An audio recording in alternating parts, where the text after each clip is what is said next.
Allez, ça Merci marche. pour tout. Merci beaucoup. On va continuer. Je ne veux pas prendre la main très, très longtemps. On va reprendre les conférences de la journée. Et on est très content pour cette session. Donc, on va parler d'expérience client avec, comme tu le disais, Eric, la Braze Marketing Academy. Donc, on est très content parce que, comme je vous l'ai dit, on a travaillé avec le réseau Produits en Bretagne sur l'organisation de la journée, avec les rendez-vous notamment UTI Startup.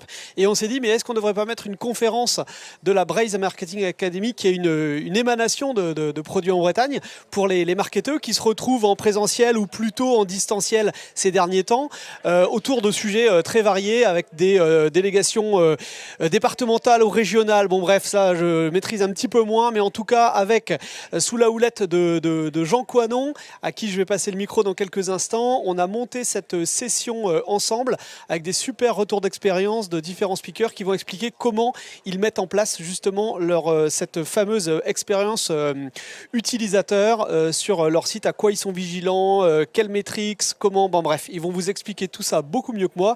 Jean, je te laisse nous rejoindre. Je vous propose quelques applaudissements pour accueillir tous nos speakers.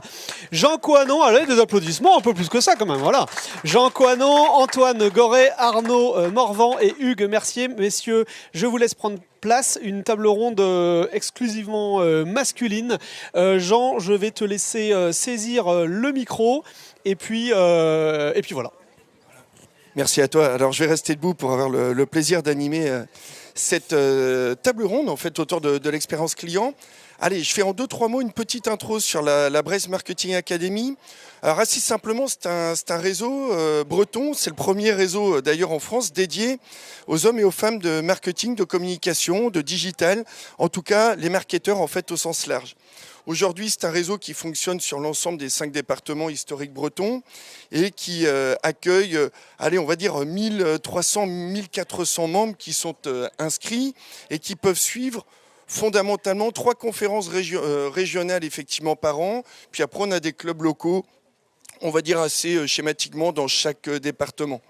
La prochaine conférence, d'ailleurs, si vous souhaitez la suivre, vous pouvez vous inscrire sur la page LinkedIn de la Braze Marketing Academy et elle sera autour du neuromarketing. Ça va être franchement très très intéressant avec des vrais experts aussi sur le sujet et donc ça c'était fondamental pour nous.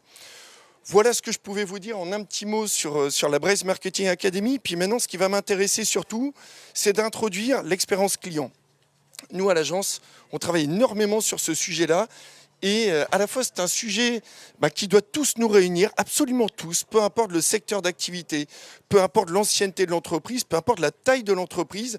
C'est un sujet qui doit fondamentalement obséder tout le monde. Moi, je suis un monomaniaque de l'expérience client, je le dis très concrètement.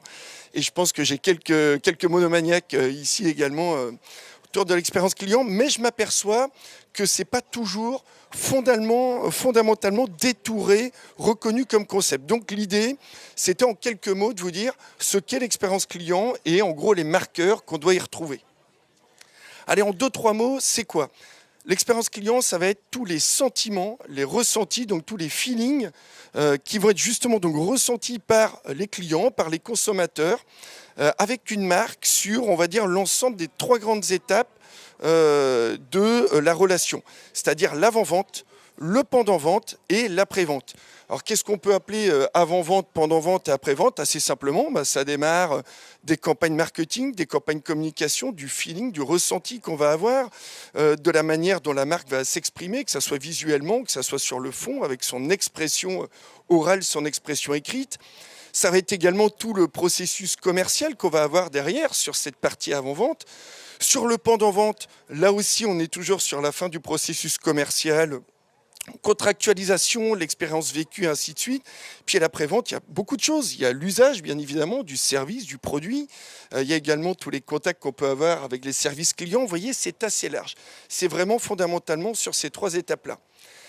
Alors aujourd'hui, on est placé sous l'égide de la croissance. En fait, c'est le thème de la journée animé de la French Tech. Et du coup, pourquoi croissance et expérience client ? De façon assez simple, vous pouvez aller regarder aujourd'hui et vous verrez sur toutes les études, que ce soit des structures très sérieuses comme Accenture, Forrester, Qualtrics, toutes démontrent la corrélation entre la force d'une expérience client et la croissance et la performance d'une entreprise. Et on va en reparler tout à l'heure avec nos 3 invités. Ça, c'est un élément qui est fondamental, donc on est parfaitement, mais parfaitement aligné dans le thème. Premier élément. Alors, qu'est-ce que j'ai pris comme petite note aussi importante à dire? Ouais, il y avait un élément que j'avais retenu il y a 2 ans de ça sur un Tech Events de la French Tech. Il y a le patron Olivier Daquin, l'un des patrons du groupe Simon Chouteau, qui a dit un truc qui synthétise tout ce qu'on doit se dire aujourd'hui. Il dit en gros, aujourd'hui, nous devons nous différencier, nous groupe Simon Chouteau, sur l'expérience utilisateur, en gros, car nos concurrents proposent les mêmes produits que nous. Une fois qu'on a dit ça, on a tout dit. Et je pense qu'on aura tout à l'heure un hôtelier. Il n'y a pas qu'un hôtelier en France, il n'y en a qu'un en vrai, mais a priori, il y en a d'autres. Voilà, quand on va parler tout à l'heure de bots, etc., il n'y en a pas forcément qu'un dans le monde non plus. Et donc, à un moment donné, la seule différenciation se fera aussi fondamentalement sur l'expérience client. Voilà ce que je pouvais vous dire là-dessus. Alors, c'est quoi une expérience client aujourd'hui, pour terminer cette introduction, une expérience client qui fonctionne? Une expérience client qui fonctionne, c'est assez simple. Il y a quelques années, on disait une expérience client, c'est un effet waouh. Il faut que ça envoie quelque chose. Il faut que ça crée tout de suite un ressenti, ce fameux effet waouh. Aujourd'hui, c'est faux. C'est faux. On est passé dans la deuxième ère de l'expérience client. On est dans l'ère de l'expérience client avec zéro irritant. Donc, c'est l'expérience client tout bêtement de l'ordinaire. C'est-à-dire qu'un effet waouh, déjà, c'est compliqué à produire et c'est éphémère. Et ce qu'on attend fondamentalement d'une marque avec laquelle on va travailler, c'est un zéro irritant, zéro friction, donc une expérience client la plus huilée possible, la plus fluide possible, encore une fois avec zéro irritant. Et une expérience client avec zéro irritant, ça doit en gros respecter 5 marqueurs assez simples.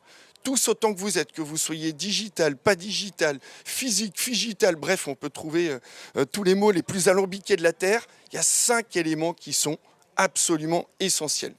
Premier élément, c'est l'accessibilité. Une marque doit être accessible, une entreprise doit être accessible très simplement. On va en reparler tout à l'heure, notamment avec Antoine.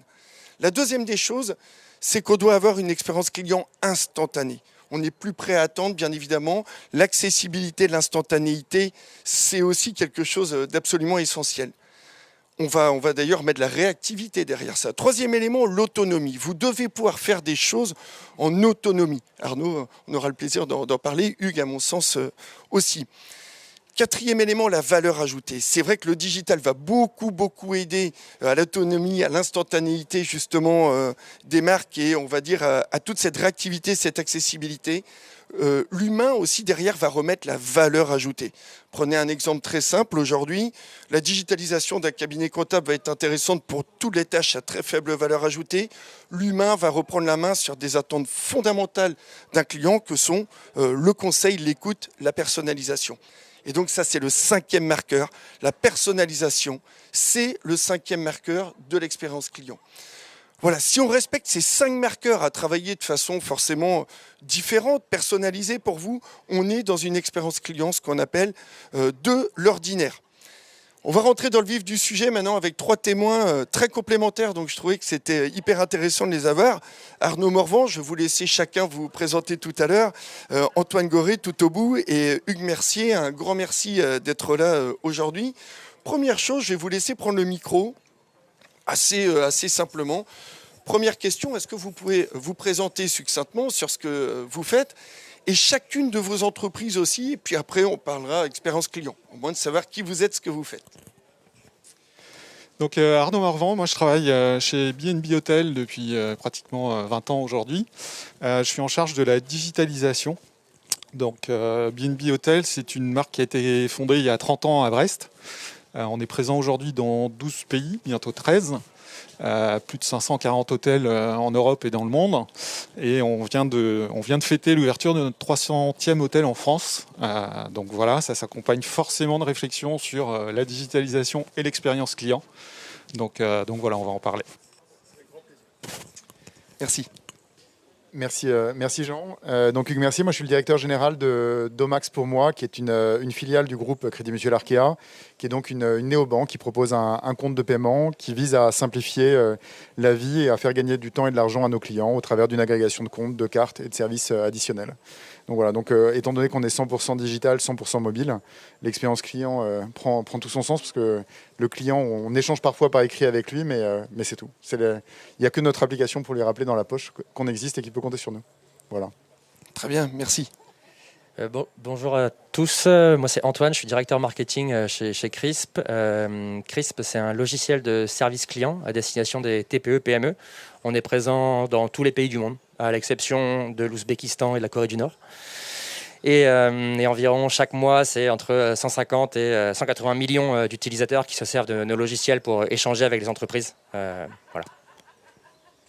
Très bien, parfait. Merci pour cette présentation. On va commencer aussi par une première question pour rentrer dans le sujet de l'expérience client.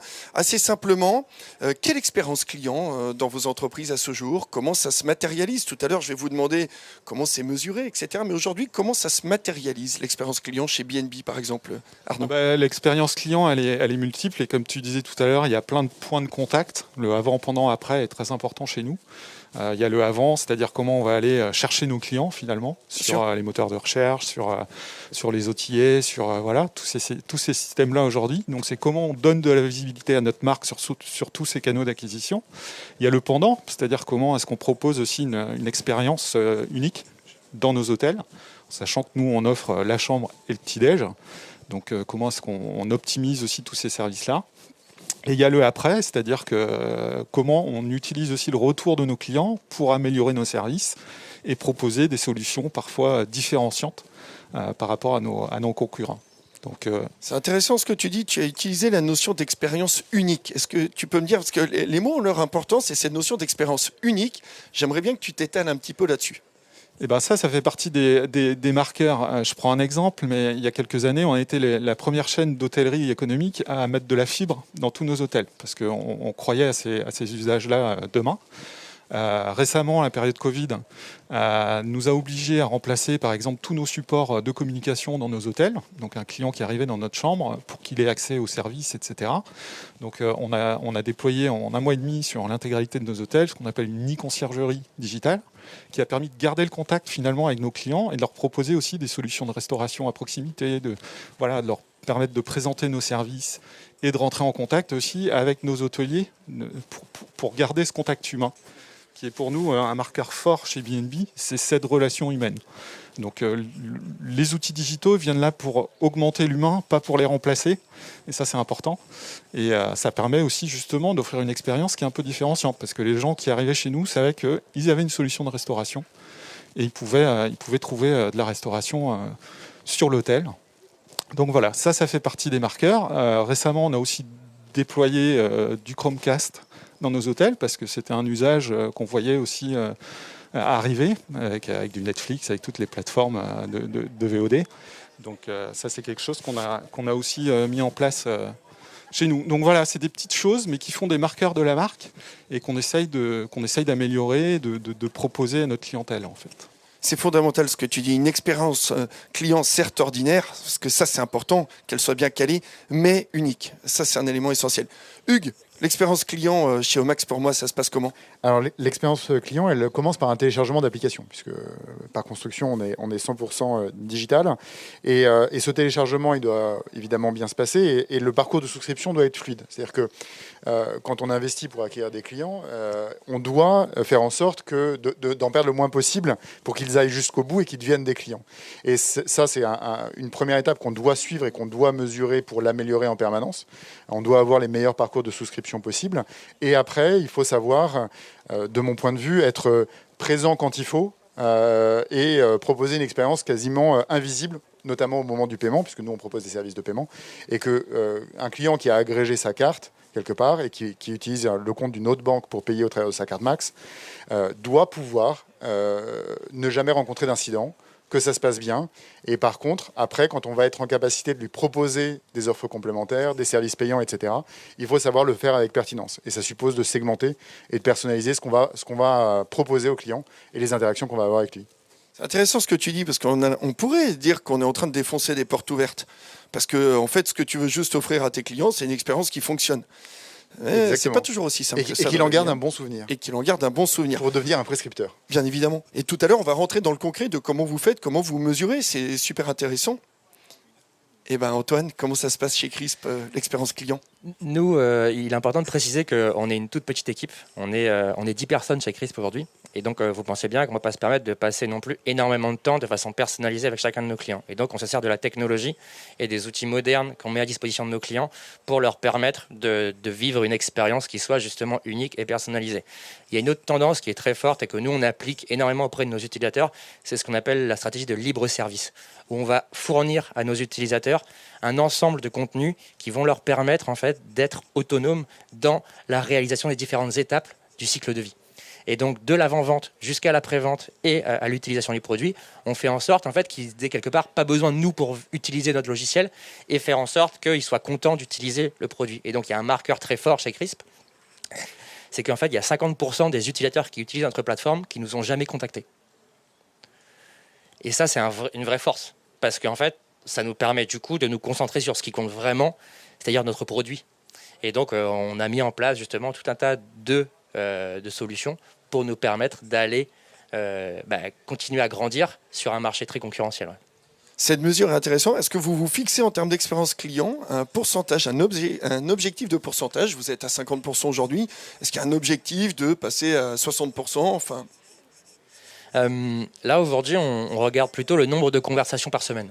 Donc en fait on fait du support client par chat et par mail uniquement, pas de support téléphonique. Pourquoi? Parce qu'à 10 on ne pourrait pas gérer les demandes téléphoniques. Le téléphone aujourd'hui c'est un canal de communication synchrone, c'est-à-dire que c'est du 1 à 1, et nous on serait incapable de le gérer aujourd'hui puisqu'on est 10 et on a des clients partout dans le monde. Et donc ça déjà c'est super important pour nous de mesurer le nombre de conversations par semaine, parce que ça nous permet de voir un peu aussi potentiellement où se situent les problèmes et comment est-ce qu'on peut faire pour réduire le nombre de conversations. Parce que dans l'idéal, un bon service client, c'est un service client qui n'existe pas, puisque entre guillemets les utilisateurs n'ont pas besoin de contacter, ils sont autonomes. Et c'est ce qui fait notre force, et à terme c'est ce qui nous permet d'acquérir des utilisateurs à moindre coût. Et donc pour expliquer la thématique un peu de la journée et la croissance par l'expérience client, nous c'est vraiment ce qu'on fait en fait. On fait et on propose une expérience client qui est entre guillemets tellement fluide que notre coût d'acquisition est impacté et du coup extrêmement réduit, et c'est ce qui nous permet de fait de proposer un produit à un coût très bas et donc très concurrentiel par rapport à nos concurrents. Bon, comme j'ai pas envie de vous fatiguer, j'ai une petite proposition. Créer de l'emploi en Bretagne, faites x3, 30 collaborateurs pour l'année prochaine, ça serait pas mal. Concrètement, comment sont mesurées, analysées les problématiques d'expérience client? On rencontre toujours des problématiques, il y a des points de friction qui existent, qui doivent être donc repérés et détendus. Très concrètement, comment sont repérées ces problématiques et comment vous apprenez à les améliorer? Allez, on refait un petit tour comme ça, Arnaud. Ouais.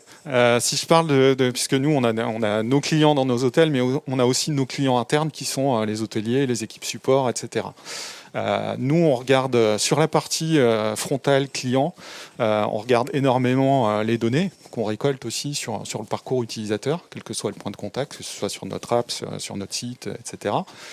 Beaucoup d'études aussi sur l'UX et l'UI. Voilà, qui permettent aussi d'améliorer ces zones de friction dans les parcours utilisateurs. Et puis plutôt sur l'interne et sur les hôteliers, on a eu l'occasion de mettre un projet en place avec Crisp pour améliorer l'opérationnel dans nos hôtels, avec un chatbot, avec une base de connaissances opérationnelles. Et en gros, on regarde aussi quel est le taux d'usage de ces outils-là. Est-ce que ça réduit ou pas les problèmes opérationnels sur nos hôtels? Et puis sur ces sujets-là aussi, nous, à chaque fois qu'il y a une requête, en fait, aujourd'hui, on demande à l'hôtelier de juger la qualité de notre réponse.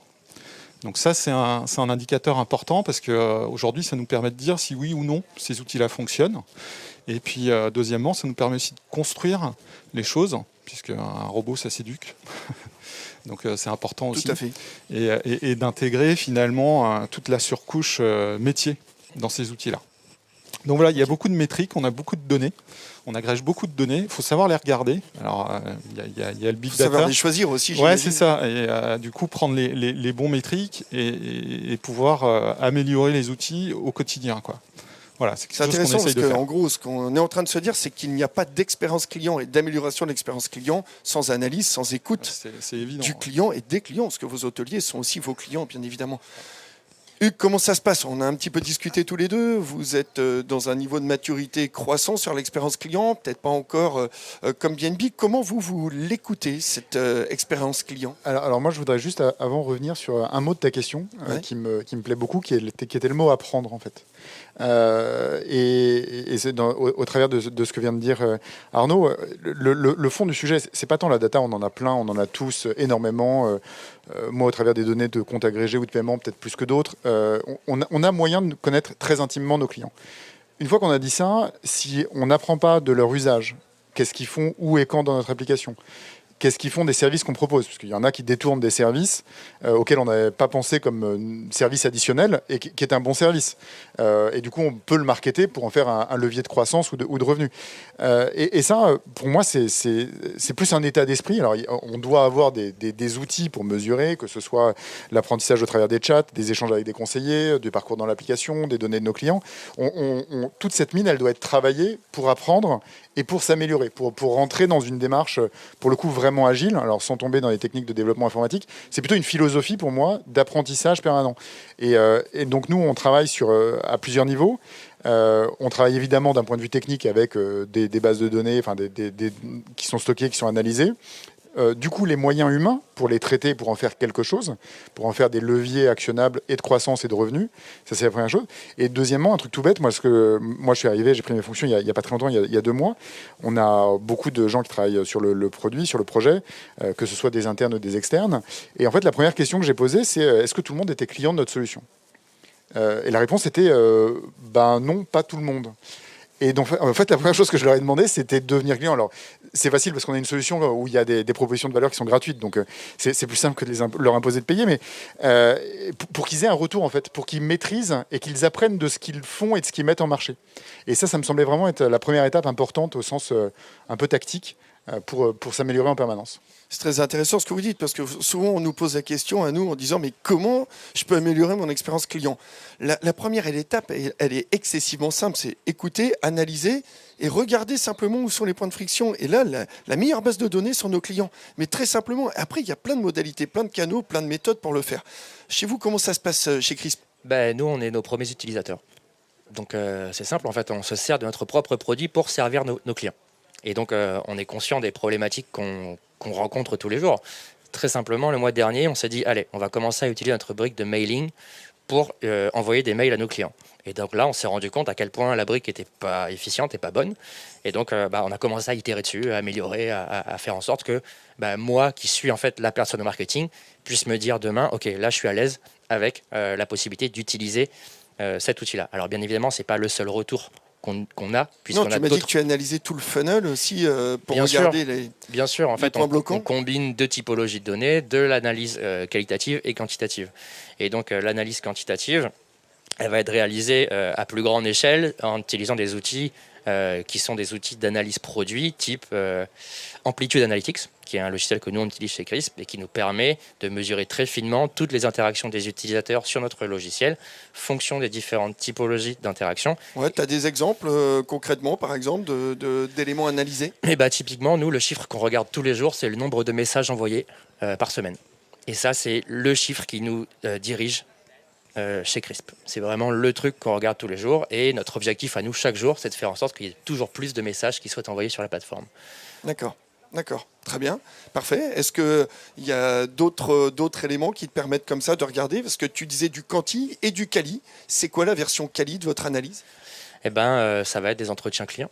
En fait, moi, je vais prendre du temps, là, typiquement, dans une logique de construction de nouvelles fonctionnalités. On va contacter des utilisateurs qu'on aura détectés comme étant des potentiels utilisateurs de cette fonctionnalité-là. Et on va leur demander comment est-ce que demain, vous aimeriez qu'on crée telle ou telle chose. Et en fait, combiner notre connaissance du marché avec la vision des utilisateurs et l'analyse aussi quantitative qu'on réalise sur le produit, on va être capable de créer quelque chose qui corresponde vraiment de façon extrêmement avancée aux attentes et aux besoins des utilisateurs. Super, donc vous imaginez la révolution qu'on vous amène ce matin. On est en train de vous dire qu'il faut écouter les gens qui payent pour notre produit et service en 2021. Mais voilà, mais tout ça, ce sont des fondamentaux. On a tout fait ça, des études c'est quand même. pragmatisme. Comment? On a fait des études pour en arriver C'est là. vrai, on a fait des études pour en arriver là, exactement. Mais n'empêche qu'on revient aux fondamentaux. Et bon, aujourd'hui, l'écoute client, elle n'est pas toujours optimisée dans les entreprises. D'accord, alors, on va finir. Un dernier élément, c'est maintenant, OK, on a dit ce qu'on devait faire, comment, en tout cas, on se penche sur l'expérience client. Mais maintenant, on a dit l'expérience client, c'est de la croissance aussi. Alors, ça se mesure comment, finalement, ces résultats? Comment vous mesurez que l'amélioration, l'exploitation, finalement, d'une expérience client bien huilée, bien fluidifiée, ça a un impact business? Je crois que vous avez quelques datas à me donner là-dessus. Antoine, je te sens chaud comme la braise. Carrément, j'en parle et c'est très concret. Tout simplement, c'est le bouche à oreille. Et nous, c'est comme ça qu'on le mesure. Moi, j'ai 50% de mes rendez-vous commerciaux qui sont générés par de la recommandation et du bouche à oreille. Et donc ça, en fait, c'est juste un signal ultra positif qui explique que les gens qui utilisent notre produit, ils en sont contents et ils en parlent de façon massive. Et pourquoi est-ce que c'est intéressant aussi? Parce que c'est le canal qui vous coûte le moins cher. Il n'y a pas de publicité à faire, il n'y a pas de dépenses entre guillemets marketing ou quoi que ce soit en fait. C'est juste quelqu'un qui utilise ton produit, qui trouve juste que c'est de la balle et qui en parle autour de lui.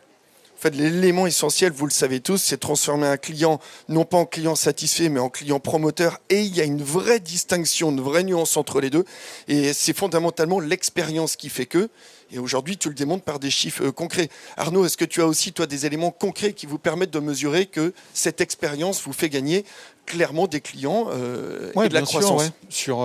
Notamment sur la partie acquisition, sur nos plateformes web ou apps. Le taux de conversion, c'est quelque chose qu'on regarde tous les jours. On fait énormément d'A/B testing sur des versions différentes pour améliorer ce parcours et limiter au minimum les zones de friction. Donc ça, c'est un indicateur qu'on regarde. Et puis de l'autre côté, sur l'expérience dans l'hôtel aussi, on a des solutions qui nous permettent d'envoyer des sollicitations à tous nos clients pour qu'ils jugent aussi la qualité de leur séjour. Donc il y a le Net Promoter Score qu'on regarde énormément. Tout à fait, qui, pour ceux qui ne le connaissent pas, mesure l'indice de recommandation d'un client. Juste en 2 mots, c'est souvent quand vous avez une question sur une échelle de 0 à 10, dans quelle mesure recommanderiez-vous bien ami? C'est clairement le NPS qui est mesuré en fait dans ce cadre-là. C'est ça. Et c'est un indice qui est très exigeant. Nos hôteliers sont incentivés sur ce NPS-là aussi, parce qu'on estime que l'expérience, elle va aussi jusqu'à la relation avec notre réseau, avec les hôteliers, etc. Donc ça, c'est important. Voilà. Super. Alors le NPS, c'est un excellent métrique. Hugues, alors, le mot de la fin. Le mot de la fin. Nous, le NPS, on y vient. Enfin, on est en train de le mettre en place et on en a besoin. De manière plus simple, nous, comme on est dans une grosse logique de conquête et d'acquisition client, typiquement, on va mesurer la rentabilité de nos campagnes marketing et médias pour conquérir des clients et de savoir, à partir du moment où ils téléchargent, on voit souvent les pics de téléchargement quand on a des campagnes. Pour autant, par rapport à ce pic, combien deviennent réellement clients et on analyse, et c'est là qu'on se rend compte qu'on a encore des choses à améliorer. Du chemin à faire. Est-ce qu'il y a des choses à dire en conclusion qu'on n'a pas abordées? Après, on peut prendre 2-3 questions de la foule absolument déchaînée. Je ne sais pas, est-ce que vous aviez des éléments qu'on n'a pas abordés, des choses en plus à rajouter? Non, je crois que ce qui est important, c'est de se mettre à la place des clients aussi. Nous, c'est ce qu'on fait assez souvent. On se met à la place de nos hôteliers, on regarde un peu comment fonctionne l'hôtel, etc. Et de se dire qu'il y a des endroits où on peut améliorer certains process avec du digital et d'autres où il ne faut absolument pas le faire parce que l'humain le fait très bien et que c'est cette relation-là aussi qui fait la richesse de la relation avec nos clients, quoi. Absolument. Est-ce que vous avez le souhait, l'envie d'interagir, de poser des questions? Alors, comme je ne crois pas qu'il y ait de chat, l'intérêt, c'est que le chat soit humain. Est-ce que vous avez des questions? Même pas. Tout était clair et limpide, chers amis. Peut-être pour terminer, dans ces cas-là, comme il n'y a pas de questions, quels sont les prochains chantiers liés à l'expérience client? Il y a ceux qui sont actuels, il y a ceux qui sont passés, et il y a ceux peut-être que vous projetez sur plus ou moins le moyen terme, parce qu'on ne peut pas tout faire. On se refait un dernier petit tour dans ces cas-là là-dessus. Arnaud? Alors nous, on a des projets sur la partie conversationnelle pour nos clients, puisque aujourd'hui on a pu le tester sur l'interne. Donc on pense qu'on est mature sur ces sujets-là. Voilà, ça nous a permis aussi de tester ces technos-là en interne. Donc il y a des sujets là-dessus. Il y a un sujet qui va arriver prochainement chez nous aussi, c'est la partie voix, vocale. puisque en développant ces moteurs conversationnels, on va aussi aller vers du vocal qui va être de plus en plus présent dans les technos, dans vos voitures, dans vos maisons.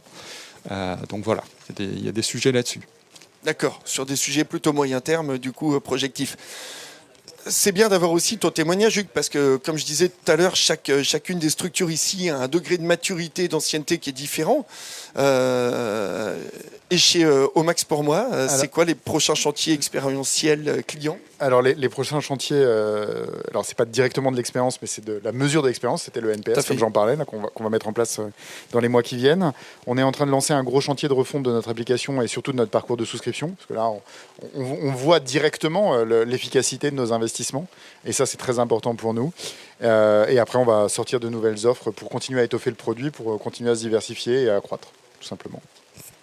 Et chez Crisp, prochaine étape? Et ben nous, le gros travail qu'on va mener dans les prochains mois par rapport à l'expérience client, ça va être la partie d'onboarding, c'est-à-dire post-inscription.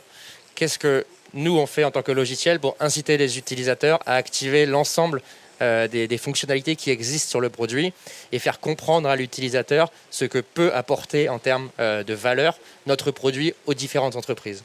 Et donc, il y a des enjeux de personnalisation qui sont extrêmement avancés et de compréhension en fait, du besoin client.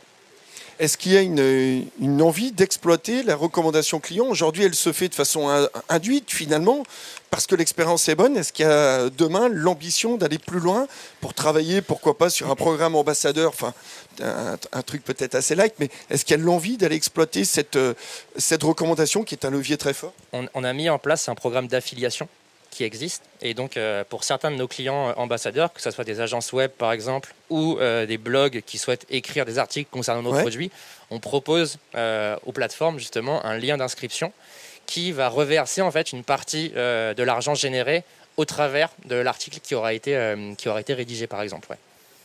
Chouette, pas mal, très bien. Écoutez, en tout cas, un grand merci à vous pour ce témoignage. Je trouve que c'était très concret sur le laps de temps qui nous était donné. En tout cas, il y a énormément de choses. Le seul élément, c'est que l'obsession doit être toujours orientée sur le client, l'expérience vécue, et beaucoup d'attention portée sur l'écoute et l'écoute client. Merci à vous. Une très très belle journée sous un magnifique soleil quimpérois. À bientôt. Merci.